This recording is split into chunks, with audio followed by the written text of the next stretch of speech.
Bonsoir à tous et bienvenue sur Touche pas mon flic, mais aussi sur la chaîne d'Éric Zemmour. Et en l'occurrence, ce soir, je reçois Monsieur Éric Zemmour, une chance, un honneur pour moi de le recevoir. On va parler forcément de police et de justice.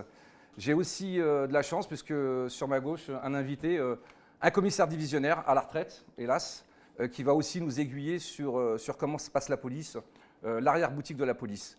Donc, Monsieur Zemmour, merci vraiment pour cet entretien. Alors, comme je vous l'ai dit, vous êtes mon Johnny Hallyday, voilà. Donc je suis très honoré. On va parler de police-justice, donc des sujets peut-être un peu difficiles, et puis j'espère qu'on va aussi avoir des sujets un peu plus légers. On va attaquer donc de suite sur l'actualité avec ce viol à l'hôpital, un énième problème avec un OQTF. Oui, j'allais dire, ça devient banal. Alors, vous avez d'un côté un migrant qui reçoit les fameuses, dans toute la France va savoir ce qu'était ce terme technique d'OQTF que personne ne connaissait il y a encore 6 mois. Donc, obligation de quitter le territoire français, qui ne sont respectés par personne, on a compris, qui ne sont appliqués par personne, on a compris aussi.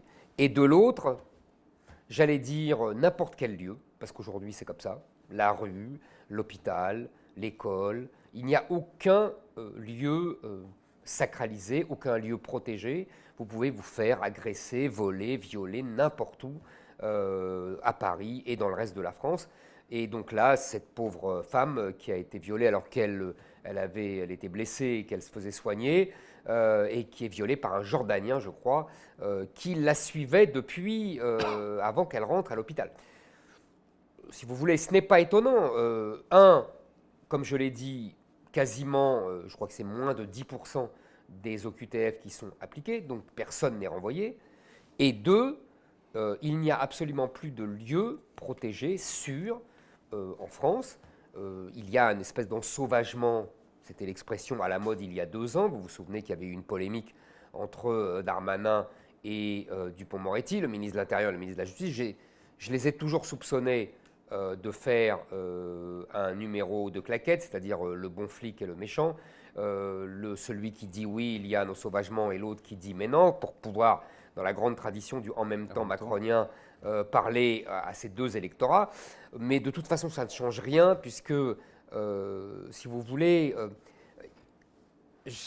j'aimerais tirer une leçon de ça. La première leçon, c'est que pour ces histoires d'OQTF, il faut bien comprendre que quand on nous dit on va durcir les lois, qu'on va appliquer 100% des OQTF, tout ça, c'est faux.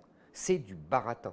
C'est-à-dire qu'il faut bien comprendre 2 choses. Un, pour faire 100% d'OQTF, d'ailleurs M. Darmanin a mangé le morceau, si j'ose dire, je le regardais l'autre soir invité par Hanouna, et on lui a dit les Allemands font mieux que nous. Et il a répondu oui, mais les Allemands, ce qu'ils font, c'est qu'ils délivrent l'OQTF quand le clandestin est déjà dans l'avion.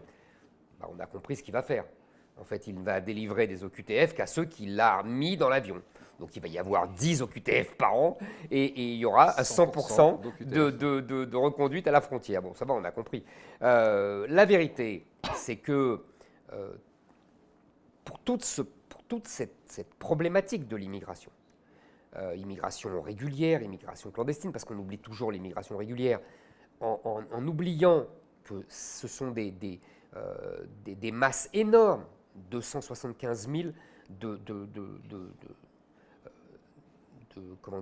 d'autorisation de rentrer en France. Et ce sont les réguliers qui attirent les clandestins, parce qu'évidemment, chacun se retrouve dans sa communauté, dans son pays d'origine, etc. Donc tout ça, c'est des problèmes liés. Et on ne peut régler cela que si on change non pas des lois, mais le système. C'est-à-dire ce qu'on appelle, de manière complètement dévoyée d'ailleurs et dénaturée, l'état de droit. C'est-à-dire la possibilité pour les juges, petits et grands, de ne pas appliquer les lois et de faire ce qu'ils veulent. Je dis petits, vous avez affaire aux petits juges, sans mépris évidemment, je veux dire les juges de terrain, c'est-à-dire eux qui libèrent, comme on a vu pour l'Océan Viking, on va en parler, et de ce que j'appelle les grands juges, c'est-à-dire Conseil constitutionnel, Conseil d'État, qui eux appliquent des grands principes et qui vident les lois de ce qui ferait leur efficacité. Donc c'est ce système-là qu'il faut changer et le remplacer par un référendum sur l'immigration, ce que j'avais proposé, ce que je continue de proposer aujourd'hui. C'est la seule solution de faire des choses sérieuses. Le reste, c'est de l'agitation médiatique. M. Darmanin fait ça très bien, mais tout le monde voit à travers. Et quand vous me parlez des OQTF, moi j'ai une petite anecdote, je travaillais à la police aux frontières de Nice, et donc mes collègues ramenaient un Algérien sur une OQTF à Alger, sauf que le juge n'avait pas mis aussi comme sanction une interdiction de rentrer sur le territoire. Donc il est revenu. Donc il est revenu dans le même avion que mes collègues.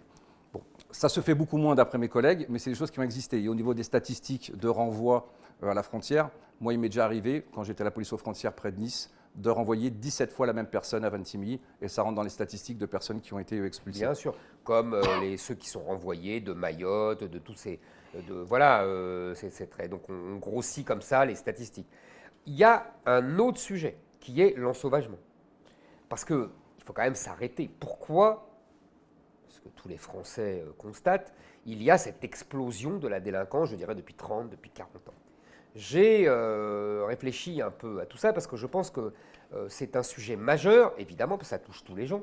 Tout le monde a été agressé, ou le fils a été agressé, ou la fille a été violée, ou la grand-mère a été volée de façon brutale. On a des cas tous les jours. Et pour ces cas-là, c'est toujours les mêmes qui sont agressés, toujours les mêmes qui agressent. On sait très bien que 80-90% des délinquants sont issus soit de l'immigration, soit étrangers. Je le confirme. Moi, j'ai fait une vidéo et je vous le dis, en tant que policier, 25 ans de terrain, 80-90% des gens que j'ai interpellés sont d'ethnie africaine ou nord-africaine. Et si on faisait juste le constat, et si on l'avait fait peut-être il y a 30 ans, peut-être qu'on aurait pu ramener dans le droit chemin ces gamins qui ne se sentent pas français. Et nous, on est sur les bancs de garde à vue. Ils nous disent, je déteste, je crache sur la France, je ne suis pas français, je ne me sens pas français. Et si on avait fait ce diagnostic bien plus tôt, et vous le faisiez déjà il y a 20 ou 30 ans. Il y a 10 ans, j'ai été condamné déjà pour ça, pour avoir dit la même chose. Moi, j'ai fait l'anguille, c'est 90% parce que c'est du réel. Et c'est vrai que si on veut vraiment trouver des solutions, il faudrait peut-être poser tout simplement le bon diagnostic. Exactement. Et justement, le bon diagnostic, si vous voulez, il faut absolument le poser. Et à partir du moment où on accepte la réalité, il faut comprendre. Je crois qu'il y a plusieurs couches d'analyse. La première couche, je pense que il y a toute une littérature sociologique là-dessus, américaine, depuis les années 40, 50, qui explique très bien que plus une société est hétérogène ethniquement, plus elle est violente. En gros, on n'attaque pas quelqu'un de sa communauté. Ou plutôt, pour être tout à fait honnête, on attaque moins. Ça ne veut pas dire qu'il n'y a pas de violence dans une société homogène. La société japonaise, il y a des voleurs, il y a des assassins, mais beaucoup moins. C'était comme ça en Suède, par exemple. Ils étaient tous plus ou moins de la même famille, ils avaient tous plus ou moins le même nom, avant justement l'irruption d'une immigration folle, et on a vu le résultat. La deuxième grille de lecture, la couche de lecture, c'est un auteur suédois qui nous le donne, qui est très intéressant, qui s'appelle Gunnar Henson, et qui a étudié ce qu'il appelait un indice de belligérance, c'est-à-dire que à chaque fois que dans une société, il y a une part importante de jeunes, et en particulier de jeunes hommes, il y a plus de violence. On peut le constater historiquement. Si vous voulez, la grande période de la Révolution française et des guerres de Napoléon, c'est une génération très nombreuse sous Louis XV, 20 ans ou 25 ans plus tôt. Pareil pour les Allemands, on a tous en mémoire les 2 guerres mondiales qu'ils ont déclenchées. Il y a une énorme augmentation démographique à la fin du XIXe siècle qui va provoquer cette violence. Mais on pourrait l'analyser et le constater aujourd'hui. Il y a eu ça au Liban, il y a eu ça au Rwanda, il y a eu ça au Kosovo. Vous voyez, à chaque fois que vous voyez une zone avec une explosion de violence, toute l'Afrique aujourd'hui en vérité, vous pouvez être sûr qu'il y a cet indice de belligérance de Gunnar Henson. Et puis, troisième, et là on arrive à vos jeunes qui vous disent « je déteste la France, je crache sur la France ». Troisième couche d'analyse, c'est historique. C'est-à-dire qu'on a fait venir des gens qu'on avait colonisés et qui venaient de se décoloniser. Donc plus ou moins dans la violence, dans la rancœur, dans la détestation du colonisateur. Et on les a fait venir et on n'a pas compris que les enfants ou les petits-enfants de ces gens qu'on avait colonisés voudraient prendre leur revanche historique, consciemment ou inconsciemment. Moi, je me souviens d'avoir croisé un jeune Marocain, il y a quelques années, dans la rue, qui m'a dit comme ça, de but en blanc, vous êtes venu chez nous, vous nous avez volé, ben, maintenant c'est notre tour. Et on ne vous prendra pas avec les armes. Moi, j'ai entendu quand je faisais du foot, on vous prendra votre pays par le ventre. Moi, c'est l'expression que j'ai eue. Alors, et quatrième couche, et j'ai fini, je dirais, il y a certainement une couche culturelle qui est le vieux conflit millénaire entre l'islam et la chrétienté. Vieux conflit qui a occupé l'histoire depuis 1000 ans et qui, contrairement à ce qu'on dit, n'est pas fini. N'est pas fini historiquement. Ces 4 couches, vous voyez, se cumulent pour donner, d'après moi, cette explosion de violence que nous vivons aujourd'hui. Je voulais en venir avec Maurice Signoli, qui est un peu plus ancien, on parlait de la fin du 19e. Donc... Moi, je viens de sortir de mon sarcophage. Voilà. Il a connu Louis XIV, très bien. Et donc je me disais, oui, moi en tout cas, depuis 23 ans, 24 ans, comme je dis, j'ai interpellé 90% de personnes d'origine africaine ou nord-africaine. Est-ce que vous, qui êtes un peu plus ancien, est-ce que vous avez vu justement le changement ou c'était déjà, ça commençait déjà? Alors, en écoutant M. Zemmour, là, il y a une pensée de Platon qui m'est revenue à l'esprit. Il n'est pas donné à tout le monde d'apercevoir le mal dans son commencement. C'est le privilège des profonds politiques. Alors, il me semble que ça remonte à 2500 ans. Et donc, déjà à l'époque, discerner les bons politiques, on avait un mal de chien. Mais, donc, comme je disais, moi je suis sorti de mon sarcophage de retraité pour venir à l'invitation de Bruno Attal, que je considère comme quelqu'un d'assez exceptionnel d'ailleurs, parce que, aussi incroyable que ça puisse paraître, il passe souvent son temps à l'IGPN, à l'IGS, alors qu'en réalité il est d'une rare loyauté envers l'institution. C'est-à-dire qu'il est d'une rare loyauté envers l'institution et la mission policière. Alors, je voudrais pas... Je voudrais pas m'égarer non plus dans toutes sortes de citations. C'est la première fois qu'un commissaire me dit du bien de moi. Donc. Je voudrais pas m'égarer non plus, vous égarer dans d'autres citations, mais je crois que c'est encore Platon qui faisait dire à Socrate, apprendre, c'est se ressouvenir de ce qu'on a oublié. Donc, je vais venir ce soir pour vous dire ce que vous avez oublié. Moi, je suis rentré dans la police en 1974, par romantisme. C'est-à-dire que la société était tellement apaisée que la délinquance était marginale, il y avait des truands sympathiques. Donc l'engagement policier, c'était un engagement, notre quotidien était l'extraordinaire des autres. C'était ce qui faisait tout le charme de la police, du gardien de la paix au commissaire de police de la brigade criminelle. Et donc moi j'ai été beaucoup en police judiciaire et c'était un ravissement, quoi. On était en pleine procédure inquisitoriale. On n'avait pas connu encore toutes ces réformes multiples du code de procédure pénale, du code pénal, qui, au nom d'avancées sociétales disruptives, a créé un véritable chaos. Parce qu'aujourd'hui, je vais encore citer quelqu'un. Camus, dans Les Justes, disait le policier est au centre des choses. Hein, il faisait dire ça au maréchal Skouratov. Aujourd'hui, le policier, il est au centre d'un chaos dont il n'est pas responsable du tout et que pourtant on le rend seul comptable. Donc moi j'ai vu cette évolution. Hein. En l'espace de 40 ans, j'ai vu cette évolution d'abord du code de procédure pénale, du code pénal, mais également de la disparition de l'expiation de la faute. De la disparition de la culpabilité.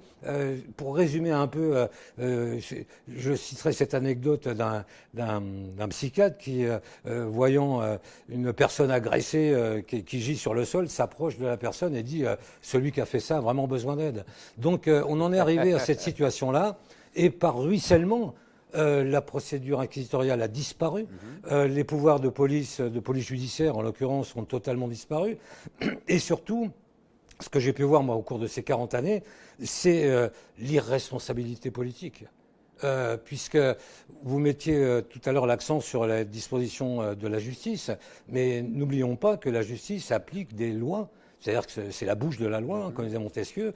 Et en réalité, le législateur a une part de responsabilité énorme. C'est-à-dire qu'au fur et à mesure des mois, des années, on voyait le code de procédure pénale. Aujourd'hui, vous vous rendez compte que même lors d'une garde à vue, il va y avoir la présence de l'avocat. On a multiplié le contradictoire. On en arrive aujourd'hui à une véritable pitrerie. C'est-à-dire que là où avant un simple gardien de la paix avait un statut d'autorité, Sa simple fonction faisait qu'il avait un véritable statut d'autorité. Aujourd'hui, tout ça a complètement disparu. Et comme en plus, on est dans un monde où le virtuel a pris le pas sur la profondeur, hein, l'image a pris le pas sur la réflexion, eh bien, les gardiens de la paix, avec ces fameux smartphones, là, moi je suis de la génération des cabines téléphoniques, donc j'ai encore un peu de mal, mais sont tout le temps la proie de la vindicte populaire, médiatique, etc., alors qu'ils ne font qu'œuvrer au bien commun. Et vous avez tout à fait raison, changement de loi, changement de législation, avec ce mélange dramatique, parce qu'en France c'est la spécialité, on fait les choses à moitié, entre procédure inquisitoriale et procédure anglo-saxonne à l'américaine, et on a mélangé les deux, sous pression de l'Europe, et on a gardé un bout de l'inquisitoriale et on a mis un bout de la procédure à Exactement. Parce que et ça, c'est une catastrophe. Oui. On a les inconvénients des deux. Exactement. Et deuxièmement... Au bénéfice des délinquants. Hein, exactement. Et deuxièmement, l'élément majeur aussi, l'éléphant dans la pièce, c'est le changement de population. Oui. À partir du moment où il y a un changement de population, il y a un changement de délinquance. Moi, je recommande à tout le monde d'aller voir les films de gangsters des années 60-70 et de voir les films d'aujourd'hui. Tout est dit sur le changement de population que, par ailleurs, dans le débat médiatique et politique, on ne veut pas avouer. On commence. Maintenant, aujourd'hui, on commence à se dire le grand remplacement, on disait ça il y a 5 ans. Le grand remplacement, il n'y a que moi qui l'utilise. Hein. Oui, non, mais aujourd'hui, c'est repris et je crois que c'est 65% des Français. Ah oui, les Français, mais pas dans la classe politico-médiatique. Comme vous le remarquez, je ne suis pas Jean-Pierre Foucault et donc j'aurai peut-être du mal à animer ce débat, mais finalement, il s'anime tout seul parce qu'on a des gens qui savent de quoi ils parlent. Je voulais parler justement, aujourd'hui on arrive au bout du bout avec les citoyens qui veulent se défendre eux-mêmes, et finalement c'est le cheminement qui devait arriver, c'est-à-dire quand on voit que la police ou la justice ne fait plus rien, ne peut plus rien faire, les gens s'arment. On a vu ça à Stalingrad, on a vu ça avec la personne, je ne sais pas si vous avez entendu parler de ce père de famille dont la gamine a été agressée sexuellement, et moi mes collègues me le disent aujourd'hui qu'il y a de plus en plus de gens qui veulent s'armer, le fameux Daniel Guichard qui veut s'armer aussi ou des choses comme ça. Vous savez, là on peut revenir... Monsieur Signolet revenait à Platon, on peut revenir à l'origine des sociétés. L'origine des sociétés, qu'est-ce que c'est ? On a appris ça jadis à l'école, c'est-à-dire que les gens au début se défendaient les uns contre les autres, défendaient leur famille, leur tribu, etc. Et que la grande révolution, c'est l'État qui a dit « moi je vous protège et en échange, vous cessez de vous défendre les uns les autres » et selon l'expression consacrée, l'État a le monopole de la violence légitime. Et c'est ça le soubassement philosophique de nos sociétés et de l'invention de l'État. Hobbes explique ça très bien. Au départ, il y avait la guerre de tous contre tous, et puis les hommes acceptent d'aliéner leur liberté de se défendre parce qu'il y a un État qui leur garantit leur sécurité collective. À partir du moment où l'État renonce à ce rôle, pour des raisons d'ailleurs que vous avez un peu ébauchées, c'est-à-dire les droits, des assassins et des coupables supérieurs aux droits des victimes, l'espèce de délire identitaire et individualiste où chacun veut assumer sa propre souveraineté. Donc l'État renonce. Donc, évidemment, on revient à l'origine de nos sociétés, à l'origine de l'État. Si l'État renonce à ce qui fait sa légitimité, chacun reprend ses billes, j'allais dire. Et donc, chacun revient à la société d'avant l'État, il y a des milliers d'années, c'est-à-dire où chacun se défend contre les méchants.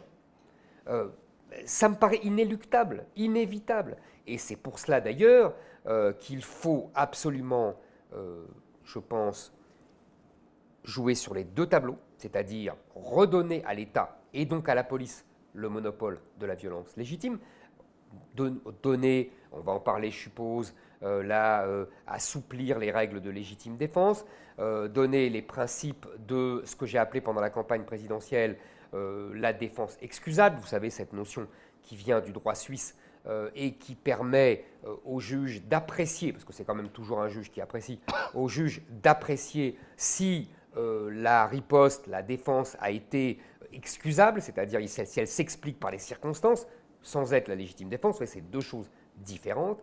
Et par ailleurs, permettre à l'État d'être beaucoup plus ferme, avec une justice qui applique des sanctions beaucoup plus fermes, c'est-à-dire peine plancher d'abord, pour qu'il n'y ait pas de peine en dessous d'un certain plancher pour certains délits et certains crimes, et deuxièmement, l'exécution effective des peines, parce qu'on sait qu'aujourd'hui, à force de réduction de peine, on réduit à 2/3 la peine d'origine.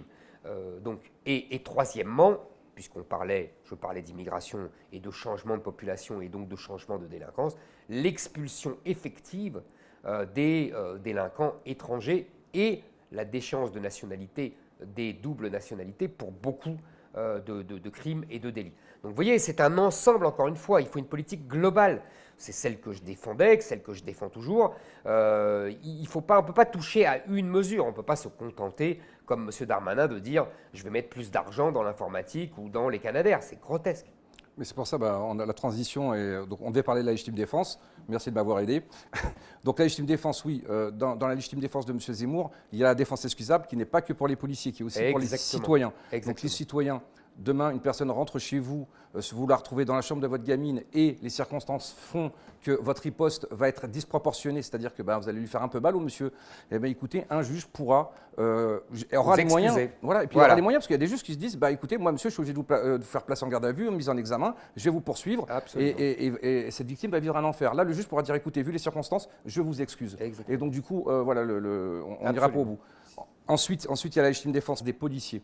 Quand vous êtes policier, ça m'est arrivé, je pense que ça nous est tous arrivé, à un moment de votre vie, vous devez dégainer, vous devez sauver une vie, la vôtre ou celle d'autrui. Et ce quart de seconde-là, ce temps ne doit être là que pour penser à ça. Je vais sauver une vie. Aujourd'hui, 100% des policiers, s'ils doivent sortir leurs armes et tirer, ils ne penseront pas à sauver une vie, mais ils penseront plutôt à se dire « ce soir, je ne verrai pas ma femme, je serai placé en garde à vue, je serai mis en examen, je serai suspendu, je n'aurai plus de salaire, les médias feront de moi une crapule, il y aura une marche blanche pour celui qui a agressé. » Et donc, aujourd'hui, j'ai des dossiers sur mon bureau de policiers qui ont mis en danger la vie d'autrui. C'est-à-dire qu'ils m'ont préféré ne pas tirer. Dans le Nord, j'ai un exemple, un policier, une attaque au couteau, le couteau, la personne veut planter le policier se met à courir. Il court pour ne pas tirer. Voilà où on en est arrivé. L'affaire Sarah Halimi. L'affaire Sarah Halimi, le policier a la clé de la porte de Sarah Halimi. Est-ce que dans son subconscient, il se dit « je rentre, si je tire sur l'agresseur, ma vie est foutue ». Et ça, il faut vraiment l'inverser. Dans l'intérêt, aujourd'hui, ceux qui n'aiment pas les policiers, c'est peut-être pas, vous dites tant pis pour eux, mais aujourd'hui, on n'arrive même plus à sauver nos concitoyens. Et donc, on en revient à ce qu'on disait tout à l'heure avec les gens qui veulent se faire... On en arrive effectivement à cette aberration. Moi, il m'est arrivé de participer à des jurys de concours de gardien de la paix. Et on posait souvent cette question, quelqu'un s'approche de vous avec un couteau, comment vous réagissez ? 90%, pour ne pas dire 100% des policiers disaient je vais appeler du renfort, je vais essayer de le raisonner, je vais essayer de discuter avec lui, etc. Mais on lui dit mais il s'approche, il va donner un coup de couteau. Oui, mais quand même, voilà, on en est arrivé. Ah oui, non, mais vous avez tout à fait raison, c'est-à-dire qu'on a complètement renversé la charge psychologique. La peur a changé de camp, quand même. Voilà, la peur a changé de camp. Auparavant, le policier a peur de se mettre dans les... Exactement. Auparavant, c'était le voyou qui avait peur du policier. Aujourd'hui, c'est le policier qui a peur du voyou, non pas du voyou en lui-même d'ailleurs, que des conséquences de son acte. Ouais. Et effectivement, c'est ça qu'il faut impérativement changer pour revenir à mon fondement des sociétés dont je vous parlais tout à l'heure. Si c'est la police qui a le monopole de la violence légitime, c'est le policier qui doit être sûr de lui. Et c'est le voyou qui doit savoir qu'il transgresse une règle. Aujourd'hui, comme c'est le voyou qui a en vérité le monopole de la violence légitime, évidemment, c'est le policier qui se pose des tas de questions. Et s'il se pose des tas de questions, vous savez, c'est comme au tennis. J'ai remarqué quelque chose au tennis. Quand on va taper une balle, si jamais on change d'avis au moment, c'est-à-dire qu'on voulait la taper à droite et qu'on voulait la taper, et qu'au dernier moment on change d'avis et on la tape à gauche, la balle est morte. Ou elle va dans le filet, ou elle va dehors. Mais donc, j'imagine... Et compte en plus qu'on doit carrément penser à la proportionnalité. J'ai 3 individus qui arrivent vers moi qui veulent en découdre. C'est arrivé dans le 95. Ils étaient à 2 contre 2, pardon. Ils ont réussi à mettre KO les 2 policiers. Ils ont pris leur arme et leur ont tiré dessus. Pourtant, il n'y a pas de proportionnalité. Comment on fait avec la proportionnalité ? C'est trop flou, la proportionnalité. Non, mais et alors, je ne veux même pas vous parler de l'absolue nécessité. C'est-à-dire le juge de Lille et le juge de Marseille n'auront certainement pas la même vision. Conception de la. Voilà. Donc c'est Mais au vraiment travers très flou, quoi. mais au travers de toutes ces anecdotes, on pourrait en citer des centaines comme ça, c'est bien la démonstration de la responsabilité du politique quand même. Parce que depuis des décennies, et même la dernière loi, la LOPMI en est la démonstration, on a donné une apparence d'autorité aux fonctionnaires de police, alors qu'en fin de compte, on avait besoin d'une structuration d'autorité. Vous voyez ? Et le problème, c'est que ce délitement des lois, ce désengagement de l'État, on voit bien que depuis des décennies, on voit bien la multiplication des polices municipales, des sociétés de sécurité privées, etc. On voit bien que l'État se désengage. La nature a horreur du vide. Voilà. Et on voit bien que l'État se désengage de sa mission régalienne de sécurité. Et donc, ça met en évidence sa responsabilité totale et entière. Voilà. Vous avez tout à fait raison, mais c'est encore une fois une évolution, j'allais dire, politique au sens noble du terme, et sociologique et intellectuelle. C'est-à-dire que comme depuis 40 ans, 50 ans, on privilégie le coupable sur la victime, on privilégie le délinquant sur l'État. Vous savez, c'est la fameuse harangue de Baudot, Baudot, c'était un jeune étudiant du syndicat de la magistrature dans les années 70, même 60, 68, 69, qui avait écrit la harangue de Baudot, et il disait aux futurs magistrats qu'il fallait choisir toujours le délinquant contre la victime, la femme contre le mari, l'enfant contre le père, l'étranger contre le français, etc. etc. Et c'est l'esprit du syndicat de la magistrature. Alors on me répond toujours que le syndicat de la magistrature est minoritaire au sein de la magistrature, c'est tout à fait juste, mais son idéologie, sa mentalité a petit à petit gagné tout le corps de la magistrature. Alors, évidemment, il y en a qui résistent, vous avez tout à fait raison. J'en ai vu d'ailleurs pendant la campagne qui sont venus me parler, c'était très intéressant, et qui m'ont dit, à juste titre, nous, en tout cas, nous appliquons la loi, et c'est le politique, M. Signolet a tout à fait raison, qui est responsable des lois qu'il fait voter, et que nous devons appliquer. Disons qu'il y a les deux. Et l'un s'ajoute à l'autre pour la plus grande désolation, et des policiers et des citoyens. Mais quand vous avez à la tête du ministère de la Justice, le garde des Sceaux, un ministre qui, avant d'être ministre, dénonçait la morgue des juges, disait qu'il n'y avait pas d'équidistance entre l'auteur et la victime, que l'émotion emportait tout, voilà, on en est, quoi. Donc, on va avoir politiquement un chemin très long à parcourir. Je m'en suis rendu compte. Voilà, ne serait-ce que pour conquérir également l'esprit des Français, parce qu'il faut les éclairer de plus en plus, absolument. Parce ils ont été bernés, bercés, leurrés, la sémantique l'a emporté sur le profond. Et même l'homme ordinaire, aujourd'hui, a des doutes. Des mauvais réflexes. Voilà, exactement. Je vais même vous donner un petit exemple. Vous savez, normalement, les statistiques ethniques sont interdites en France. Et pourtant, vous avez le CNRS et les défenseurs de droit qui ont fait une étude de statistiques ethniques en disant que vous aviez 20 fois plus de chances d'être contrôlé quand vous étiez africain ou nord-africain. Donc du coup, j'ai travaillé le dossier, j'ai appelé le défenseur des droits, il n'a pas voulu me répondre, et finalement, j'ai eu l'information. Devinez où ils ont fait leur étude, le défenseur des droits? À la Gare du Nord et à Châtelet. Voilà, donc déjà, on voit déjà l'objectivité de l'étude. Et M. Macron a repris chez Brut cette étude. Hein. Et donc, je me suis dit, mais comment avez-vous fait? Vous avez suivi discrètement les policiers pour savoir qui contrôlait? Et il me dit, oui. Je lui dis, mais c'était avant ou après infraction? Parce qu'en gros, les policiers contrôlaient suite à une infraction, en général des gens qui sautent le tripode. Et donc, du coup, on leur a fait dire, à cette étude, regardez, ils contrôlent 10 fois plus de Noirs et d'Arabes. Désolé, c'était après infraction. Donc pour vous dire, voilà, nos adversaires, comme les violences policières, qui est la sémantique violence policière. Moi j'ai été violent 100 fois dans ma carrière, mais c'était légitime. C'est ce que j'allais dire. J'ai souvent dit ça pendant la campagne présidentielle. Il n'y a pas de violence policière. Puisqu'on en revient à mon histoire de violence légitime, si l'État a la police légitime, à la violence, l'exercice de la violence légitime, là, il ne peut pas y avoir de violence policière. C'est un oxymore, ça n'existe pas. Ou alors, mais c'est bien le but sémantique recherché, on délégitime la police et derrière, on délégitime l'État. Et d'ailleurs, derrière, puisque vu la population qui est en jeu, on délégitime la France. C'est tout un jeu comme ça de quilles qui est volontairement mis en branle par les gens de la France insoumise et tous ces gens d'extrême gauche.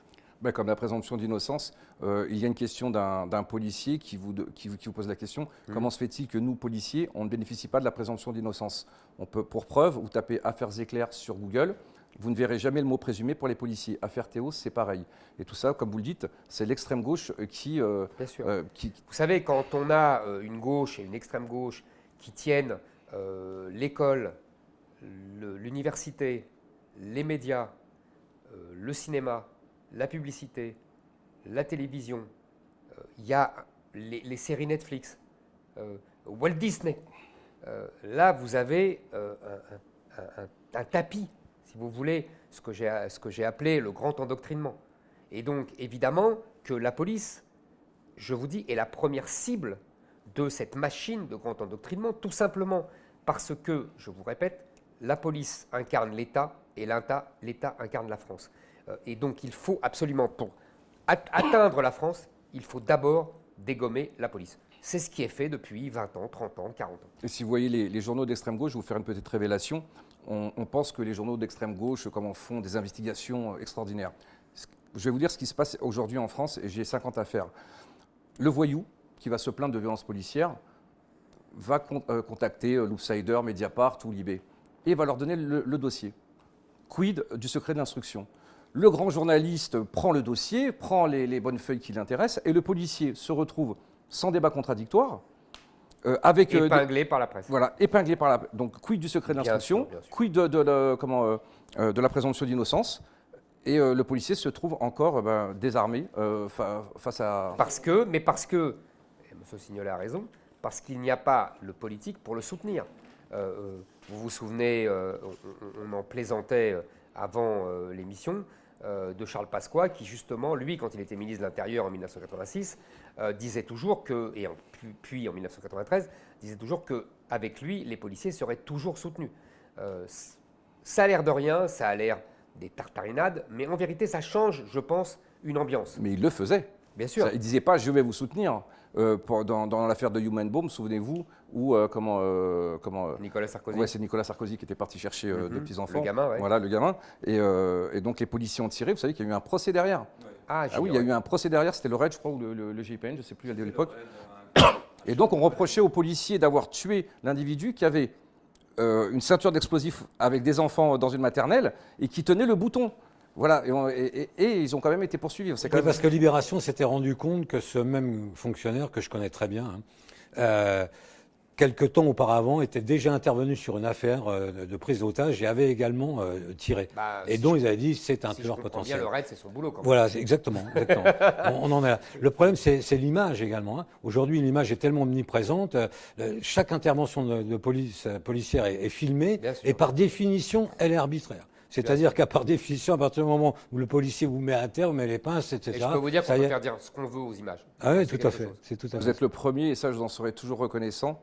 Et regardez, tapez tous sur Google, mais le premier qui a débusqué l'affaire Zecler, c'est pas moi, c'est M. Zemmour. Sûr, je me souviens. Qu'est-ce que vous êtes pris à l'info, je me exactement. Qu'est-ce que vous êtes pris en disant oh là là, mais c'est louche, je vois pas 3 policiers se lever le matin et aller. Et finalement, le montage, est une évidence. Aujourd'hui, j'espère que les policiers. Mais vous savez, vous avez raison, il faut le dire, parce que ce n'est pas une évidence pour tout le monde. Il reste quelque chose dans la tête des gens que ce sont les policiers qui sont coupables, etc. Mais voilà. Je parlais avec une journaliste et qui me disait non, l'affaire Zecler, elle est carrée. Je lui dis mais est-ce que vous avez vu la vidéo, la contre-vidéo que j'ai faite? Elle me dit non. Je dis mais le débat contradictoire, regardez après et il y a un avis tranché. Et c'est et je vais aussi vous citer, donc c'était dans Ça se dispute. Alors c'est très vieux avec Doménac. Et tenez-vous bien, je demande aux internautes qui nous regardent, essayez de retrouver cette vidéo. Vous avez Doménac qui dit à M. Zemmour, je pense que ça doit faire 15-20 ans, ça se dispute. Ça a commencé en 2005-2006 et ça a duré jusqu'en longtemps, en 2014. Et donc M. Doménac dit à Éric Zemmour, ah les musulmans, et peut-être qu'un jour ils viendront avec des kalachnikovs et ils tireront sur les Français. Et M. Zemmour dit, oui. C'est ce qui va se passer. Je vous promets qu'elle existe cette vidéo, ça serait bien de pouvoir la retrouver. Donc voilà, vous avez, encore une fois, le vrai problème de M. Zemmour, c'est que vous avez raison avant tout le monde. Et donc nos contradicteurs, eux, disent c'est vous qui fabriquez le mal, alors que vous le dénoncez. On va arriver sur la conclusion, ça va être sur la justice, tout simplement. On a parlé de M. Dupond-Moretti. Mon syndicat France Police Policiers en colère, touche pas mon flic. On a déposé plainte, nous, contre M. Dupond-Moretti pour la violation du secret de l'instruction dans l'affaire Théo. puisqu'il était l'avocat de Théo. D'ailleurs, personne ne voit de conflit d'intérêt quand un avocat devient ministre. D'ailleurs, il est poursuivi pour ça, finalement, hein, aussi. Donc, voilà. Sur la justice, bon, bah, de toute façon, on en a parlé. Hein, Vous savez, la justice, je pense que, en fait, il faut lier nos deux analyses, M. Signolet et moi. D'un côté, une responsabilité politique, d'avoir depuis 20 ans désorganisé le système policier, d'avoir également désorganisé le système judiciaire, puisqu'on a mis les deux systèmes français et anglo-saxons mélangés pour le pire des deux systèmes. Deuxièmement, évidemment, et les syndicalistes magistrats ont tout à fait raison là-dessus, le manque de moyens absolument scandaleux qui est consacré à la justice. Je crois qu'on est un des pays d'Europe qui consacre le moins d'argent à sa justice. C'est absolument scandaleux. On arrive avant la Hongrie. Bon.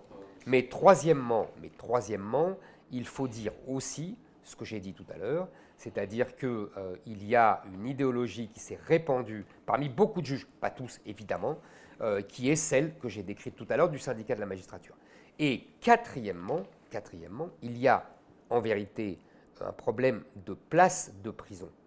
C'est-à-dire que à partir du moment où il n'y a pas assez de places de prison, qu'il y a, je crois, 100 000 peines non exécutées et que nous avons seulement 60 000 places de prison, le juge devient simplement un hôtelier. Il dit simplement, bah là il y a de la place, là il n'y a pas de place, donc s'il y a de la place, eh ben, je le mets en prison, s'il n'y a pas de place, eh ben, je vais trouver un système alternatif à la prison. C'est aussi bête que ça, et ce n'est pas de sa faute, il faut le reconnaître. Donc il y a tout un ensemble, vous voyez, moi j'avais proposé évidemment la création de places de prison, mais c'est beaucoup plus difficile qu'on ne le dit en général. Tous nos candidats à la présidentielle et présidents promettent cela, et on voit qu'elles ne sont jamais appliquées. Parce qu'en fait, non seulement ça coûte de l'argent, mais la plupart des maires refusent d'avoir une prison sur leur commune. Donc c'est beaucoup plus difficile. Donc moi j'avais proposé un système simple. On a 60 000, 70 000 prisonniers, 80 000. On a 25 000, 25% je crois, étrangers. Il faut d'abord expulser ceux-là. Puis avec tous les doubles nationaux qu'on a et qu'on pourrait déchoir de leur nationalité, il y a beaucoup de gens qu'on pourrait renvoyer. Cela dit, il y aura ensuite un problème politique et diplomatique, car les pays d'où viennent ces gens ne veulent pas reprendre ces voyous. Et donc, c'est tout un combat politique à mener, quitte à payer pour cela les pays. Très souvent, d'ailleurs, ces pays invoquent le fait qu'ils n'en veulent pas, parce qu'ils estiment qu'ils ont été corrompus par notre vie occidentale. Mais d'ailleurs, ils ont en partie raison. Notre laxisme, notre société existentialiste, comme vous disiez tout à l'heure à juste titre, a corrompu ces gens. Je pense qu'en Algérie ou au Maroc, où la répression est bien plus ferme, ils auraient corrigé leur comportement. Et vous savez que quand vous parlez de 25% d'étrangers dans les prisons, plus les binationaux, vous n'avez même pas de doute de tout ce qui est les générations d'immigrés, première, deuxième, troisième génération, qui ont une carte d'identité française et qui sont, voilà, moi je dirais plutôt 80-90, en mélangeant à peu près tous ces gens-là, qui ont encore une fois une détestation de la France. On arrive à la fin, ça s'est plutôt bien passé. Alors je vais vous faire un petit quiz, monsieur Zemmour. Ouais. Là, c'est Jean-Pierre Foucault qui revient. Non, on va faire plutôt question pour un champion. Alors, comme ça, parce que tous mes collègues connaissent les réponses, est-ce que vous allez, parce que je vais le faire aussi avec d'autres personnalités. Pour vous, c'est quoi un OPJ? Officier de police judiciaire. Bon, ça, c'est pas difficile. Ouais. Alors, citez-moi 3 grades de la police nationale. Je dirais lieutenant. Ouais. Capitaine. Ouais. Sans bateau en plus. La 3e, alors là. Moi, je suis gardien de la paix. C'est un grade. Ah, gardien de la paix, c'est un grade. Eh oui, gardien de la paix. Ah, j'ignorais. Et le monsieur est commissaire. Le commissaire, c'est un grade aussi. C'est un grade aussi. Ah, j'osais pas le dire. J'allais le dire, mais je me suis dit non, c'est pas un grade, c'est une fonction, un titre, etc. Bon, très bien, je saurai. Est-ce que vous connaissez le nom des armes des policiers? Des armes des policiers? Ouais. Alors là, non. Donc ça s'appelle un Six Hour. Donc tous mes collègues ont le champignon et sont. Ouais, mais c'est pas juste. Cuisse en plus, on n'est même pas capable de faire. Dans le temps, on avait le Manurin, la manufacture des armes. Le Manurin, je connaissais dans les films, le Manurin, voilà. Ou le Smith, on a les Smith Wesson aussi, j'ai connu, et même le PA unique avant. Donc, à votre avis, un policier fait combien de tirs par an? Oh, je sais que c'est pas beaucoup. Il doit en faire, je sais pas moi, 4 ou 5. 3. 3, vous voyez, c'est ridicule. Voilà, 3. Vous savez, c'est la même chose dans l'armée même. Même dans l'armée, ils s'entraînent très peu pour ne pas user les cartouches. La pauvreté des moyens donnés aux régaliens en France est absolument scandaleuse. Bah écoutez, je suis juste ravi. Je crois que j'ai exécuté mon rêve. Voilà, j'ai fait pas un débat, mais bon, j'ai discuté avec M. Zemmour. Donc Merci beaucoup, mon Johnny en tout Hallyday.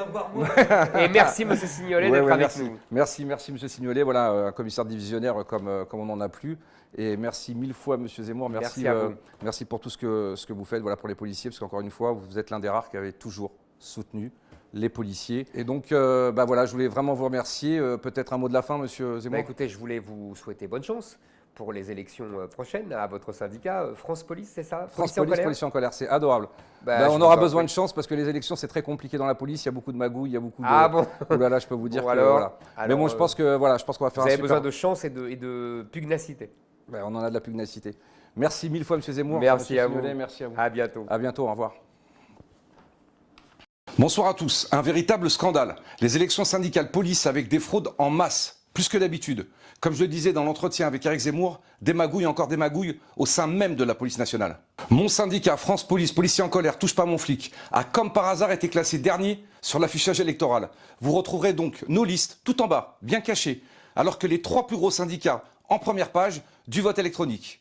Ah, les coïncidences du tirage au sort. Et pire encore, chaque syndicat avait le droit d'envoyer plusieurs mails à tous les électeurs du ministère de l'Intérieur. 200 000 votants, pour les informer et envoyer les professions de foi. Eh bien, devinez quoi? Tous les mails ont été envoyés, sauf ceux de mon syndicat, France Police, Policiers en colère, touche pas mon flic. Nous venons donc de saisir le juge en référé. Enfin, les syndicats majoritaires, millionnaires, ont offert des porte-cartes police, des pizzas, ce qui est interdit en période électorale. J'en appelle à M. Darmanin, ministre de l'Intérieur, qui est le garant de la bonne tenue des élections syndicales police, qu'il procède à des contrôles et nous laisse envoyer nos mails aux agents du ministère de l'Intérieur sur leur boîte professionnelle, dès ce lundi, pour limiter notre préjudice. Car les élections commencent jeudi 1er décembre. On va rien lâcher. On sait que les flics de France veulent que ça bouge, que ça change. On ne se fera plus marcher dessus. Et ça inquiète.